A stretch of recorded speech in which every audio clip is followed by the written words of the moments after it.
Who is the killer? In the quiet suburbs where dreams are made, a dark secret lurks, waiting to unravel. Sharon Marshall, she was a young woman with dreams, aspirations that seemed boundless. A bright future, everyone thought, lay ahead of her. She had her whole life ahead of her, but then she vanished, gone without a trace, leaving behind only questions. It was a mystery that would haunt those who knew her, a puzzle with missing pieces. Days turned into weeks, weeks into months, and still no answers, still no sign of Sharon. The search continued, but hope began to fade.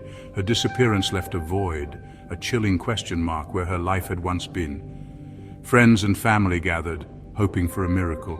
What happened to Sharon Marshall? The last anyone saw of her, she was full of life, brimming with potential. The last anyone saw of her, she was full of life. She had that youthful energy, the kind that makes you think anything is possible. She was the light in every room she entered. Sharon was on the cusp of adulthood, ready to take on the world. She was planning her future, eager to explore new horizons.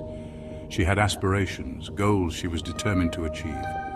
Her ambition was matched only by her kindness. But fate, it seemed, had other plans. A dark twist that no one saw coming.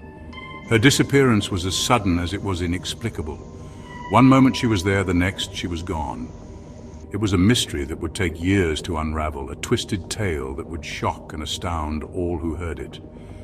The search for answers continues as the memory of Sharon Marshall lingers on. Sharon had made her way to Florida seeking a fresh start.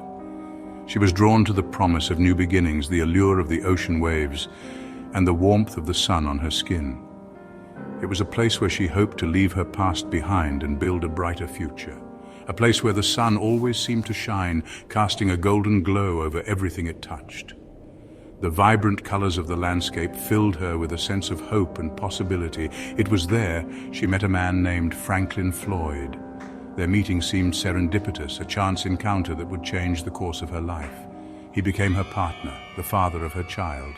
Together they formed a family, a unit that brought both joy and challenges. They built a life together, a semblance of normalcy in the tropical paradise. Days were filled with laughter and the simple pleasures of family life. But beneath the surface, darkness lurked. Unseen and unspoken, it cast a shadow over their seemingly perfect life. Their life was a tapestry woven with threads of both sunshine and shadows. The contrast between their public happiness and private struggles was stark. Sharon found work as an exotic dancer. It was a job that paid the bills, but it also became a part of her identity, a role she played night after night. It was a way to make ends meet, to provide for her young son. She worked tirelessly, driven by the need to ensure he had a better life. She poured herself into her work, the bright lights and thumping music a temporary escape from the complexities of her life. The nightclub was a world of its own, separate from her daytime reality. But the weight of her secrets, the truth of her past, was a heavy burden to bear. It haunted her, a constant reminder of the life she was trying to leave behind. Meanwhile, Floyd remained an enigmatic figure. His presence was both comforting and unsettling, a paradox that Sharon struggled to understand. His past was a closed book, his motives often shrouded in secrecy. Sharon knew little about the man she shared her life with, and that uncertainty gnawed at her. He was a man of few words, his silence speaking volumes to those who dared to listen. His quiet demeanor hid a complexity that Sharon could only guess at, leaving her to wonder what secrets he kept hidden. Then came the whispers, rumors that swirled like the ocean breeze. There was another woman, Cheryl Commisso, a close friend of Sharon's. She too vanished, disappearing into thin air. It was a chilling echo of Sharon's own fate. The authorities began asking questions, their suspicions growing with each passing day. They searched Floyd's belongings, uncovering disturbing evidence, photographs, articles of clothing, items that hinted at a sinister truth. The investigation into Cheryl's disappearance led them to Floyd's truck. Inside, they found something that sent chills down their spines, a chilling discovery that pointed towards foul play. The evidence was damning, suggesting a horrifying end for the missing woman. Floyd became the prime suspect, his past shrouded in even more mystery. The authorities were closing in, the walls were beginning to crumble. But the truth, as they say, was far stranger than fiction. Tragedy struck once more, this time claiming Sharon as its victim. A horrific accident, they said. She was gone, her life cut tragically short. Floyd, grief-stricken, made a claim on her life insurance policy. A substantial sum, enough to raise eyebrows. Something didn't sit right. The authorities were left with more questions than answers. What really happened to Sharon Marshall? The investigation into Sharon's death was fraught with dead ends. The accident scene offered few clues. Floyd, for his part, maintained his innocence, his grief a mask that hid a multitude of sins. But the insurance claim, the substantial payout, raised red flags. It was a desperate act, a misstep that would ultimately unravel Floyd's carefully constructed facade. The authorities were determined to get to the bottom of Sharon's death, to uncover the truth that lay buried beneath layers of deception. Section 5, Unmasking Sharon, the DNA revelation. Years later, a shocking revelation. DNA evidence revealed Sharon's true identity. She wasn't who she claimed to be. She was Susan Sevakis, a young woman who had disappeared years earlier, leaving behind a trail of unanswered questions. Her family, long haunted by her disappearance, was given a glimmer of hope. But it was a bittersweet reunion, tempered by the knowledge that Susan, now Sharon, was gone. The DNA evidence was irrefutable. Sharon Marshall was a fabrication, a carefully constructed identity crafted to conceal Susan's true past. But why? What was Floyd hiding? The authorities dug deeper, piecing together the fragments of Susan's life, following the threads of a mystery that spanned decades. Each new revelation painted a more disturbing picture, revealing the depths of Floyd's deception. Susan's true identity was the key, unlocking a Pandora's box of secrets and lies. Section 6, A son stolen, a web untangled. But the story didn't end there. The shadows of the past continued to loom large, casting a dark pall over the lives of those involved. Remember Sharon's son, the one she shared with Floyd? His life was about to take a dramatic turn. He was gone too, abducted by Floyd shortly after Sharon's death.